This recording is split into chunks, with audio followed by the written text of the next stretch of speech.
All of a sudden, I feel like I've gotten my technique with one of these double-edged razors just enough to the point where I really feel confident. Confident enough that I can kind of teach you how to be better with a double-edged razor. If you're just learning, to where I can be a good teacher. There are a few secrets I'd like to talk about with these. If you're somebody who's been considering one, you've used something like this, which is a cartridge razor, and you're wanting to switch over, you're recently switching over, and you feel like you're making some mistakes, don't worry, that's normal. I've been trying to use one since about June or so now, and I'm only getting to the point right now where I actually feel like I'm past that beginner stage. Now, first and foremost, I just took a shower.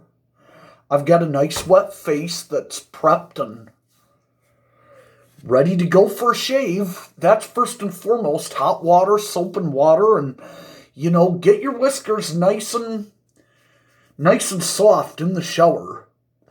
Use a generous amount of soap, more so than if you weren't going to shave, as a matter of fact. That's just going to minimize, first off, it's going to make your face really, really clean. It's going to get any dirt, gunk, and oil out of the way, and it's going to let the razor do the work easier, as well as the fact that it just makes the hair more pliable, easier to cut. So, those are just some tips. And the hottest water possible that you can stand in the shower really sets you up for a great shave. Secondly, have a foam, have a gel, have some kind of lubricant. I like Barbasol because I'm just kind of a simple guy. In fact, those who watch my channel know that I like the 100th anniversary cans, and I just bought this on eBay the other day, so this is what I'm going to use tonight. I'm going to lather up real good. That's about all the foam you need. It spreads out into a very generous lather. And as you can see, I have a goatee, so I want to work really hard at not getting it into the long hair. That way, I know where my boundaries are, so that I don't accidentally shave into that. Shaving cream is very thick, so it can cover your hair.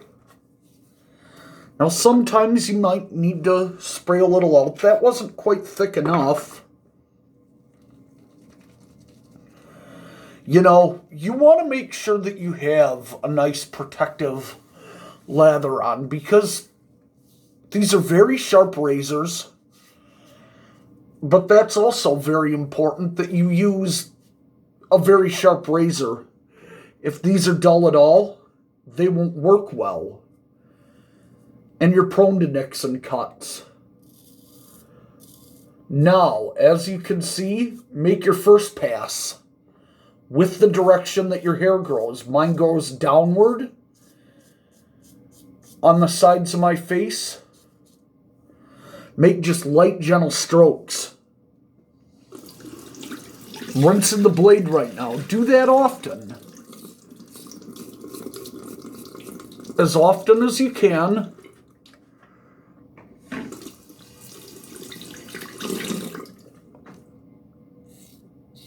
Rinse the blade. As you can see right there, we're to the edge of the goatee. That's as far towards it as I'll shave. The upper lip, my mustache area.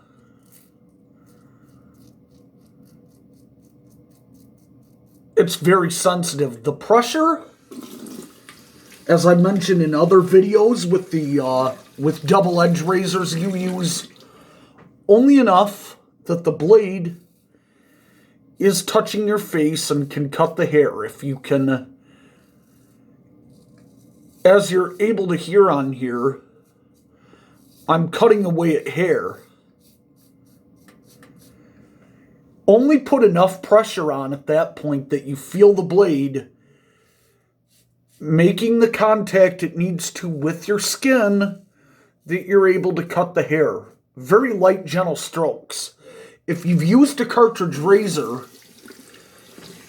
you can be more liberal about the pressure that you apply.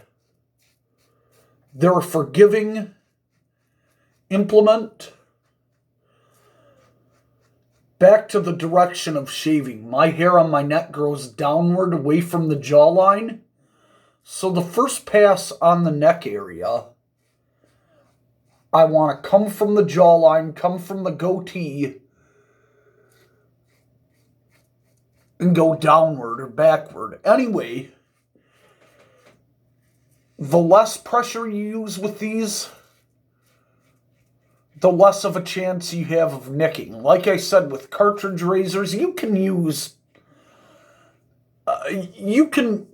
be pretty liberal about the amount of pressure that you use and not ever have to worry about cutting yourself. With these, you use only enough pressure that when you glide the blade against your skin, it just has enough to make contact. The blade will do the work. You don't need to do a lot to make the blade cut. It'll do its job. Don't force it to... If you feel like it's scraping away the hairs, it's probably cutting into your skin. So we've done our pass one. And for a lot of folks, including myself, the shave isn't nearly complete.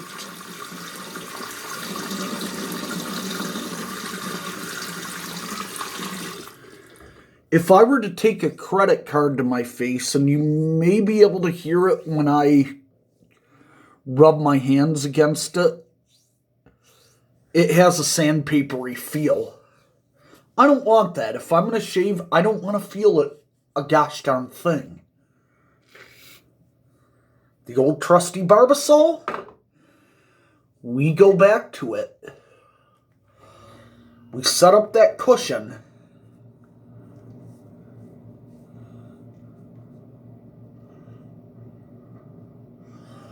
Now, just because you notice a light nick or cut, keep in mind it is a safety razor. That means that they are safe. You don't ever run the risk of cutting a vein or artery open or cutting the capillary open. So it's okay if you do get a nick. You just want to be a little bit more careful. It does require a little bit better technique and more precision than a cartridge razor, a multi-blade razor. Some of the hair on my neck grows upward, the direction I'm shaving.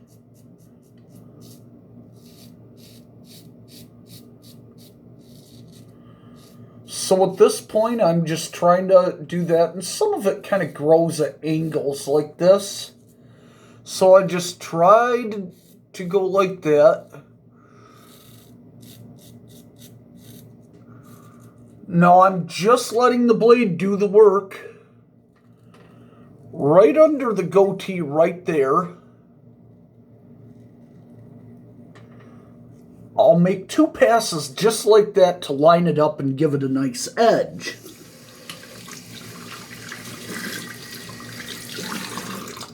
At that point, the angle of your handle becomes much more important.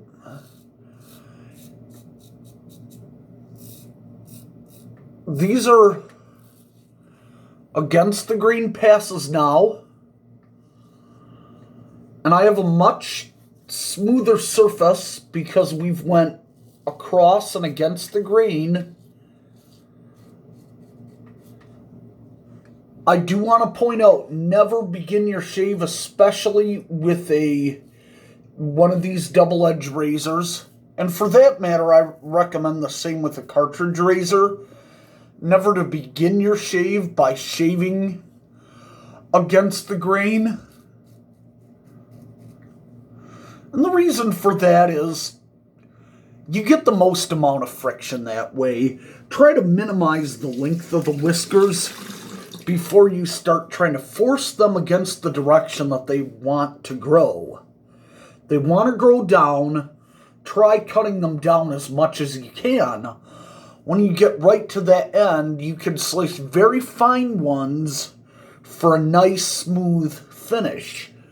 Now the intermediate process on the face with slightly longer strokes, but not as long as you might make with a cartridge razor. Go sort of across the grain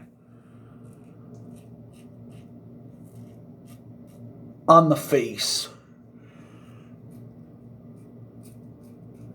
and on your upper lip.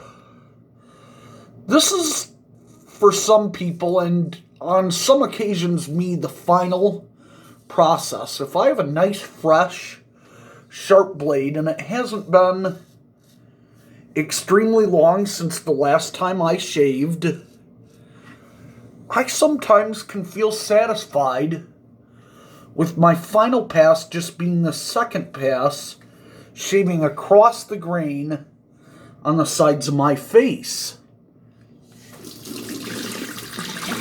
At any point in your shave, if you ever feel like you're nicking and cutting yourself excessively, although you don't feel like you're being overly aggressive in your shave, that could be an indication that your blade is too dull.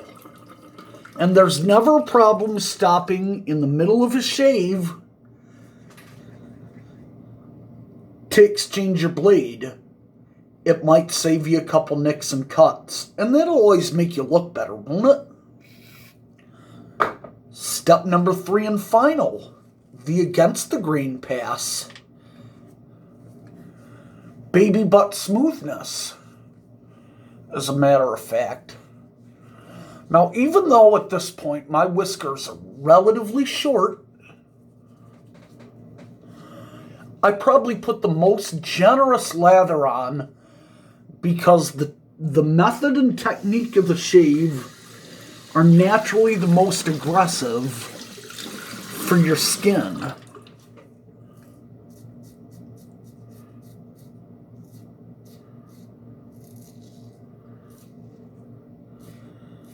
Sideways on my neck, contrary to the way that the hair tends to grow in that particular area. 90-degree angled, light, gentle strokes on the sides of my face.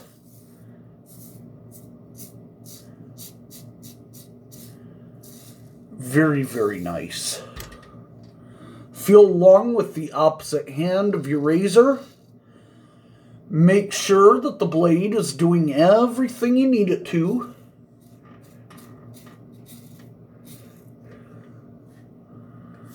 And I like everything that's happening right here.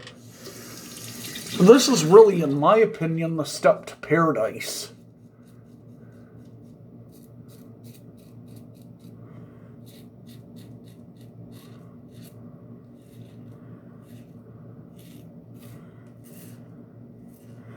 And as you can see, I did nick myself right in there.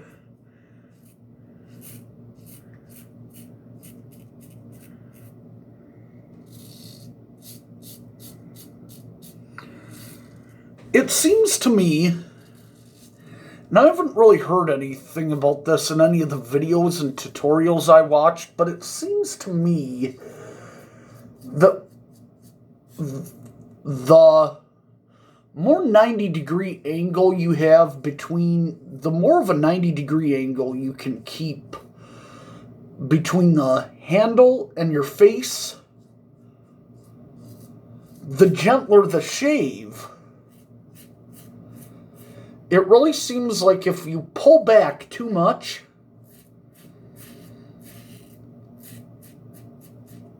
a lot of scraping occurs, and that's where it feels like you're more apt to nick hair or to nick into your skin and draw a little bit of blood. Now, Over time, you will get the hang of these if you take these good precautions. It's very easy to forget and not do it. Sometimes, if you've been a cartridge razor user for lots of years, and I'm guilty of this, it can be very easy to revert to cartridge razor habits.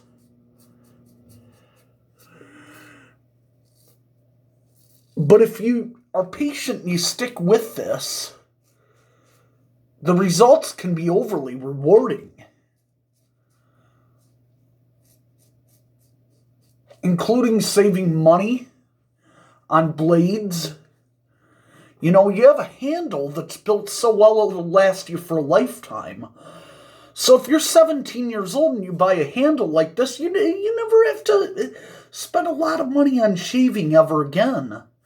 It's a lot more iPhones, it's a lot more fancy cars, a lot more girls you can take out on a date, because we all know you need a lot of money for a girl, and we all know girls are expensive. That'll also lead to a lot more drinks at the bar if you don't have to spend a lot of money on shaving and other kinds of personal care. And we all know you're going to want to go to the bar and have a little bit to drink, right? So there are a lot of benefits to using a double-edged razor. The one for me that I like the most about it, and I think that across the board everybody's going to agree on, is the superior quality of the shave to that of any other method.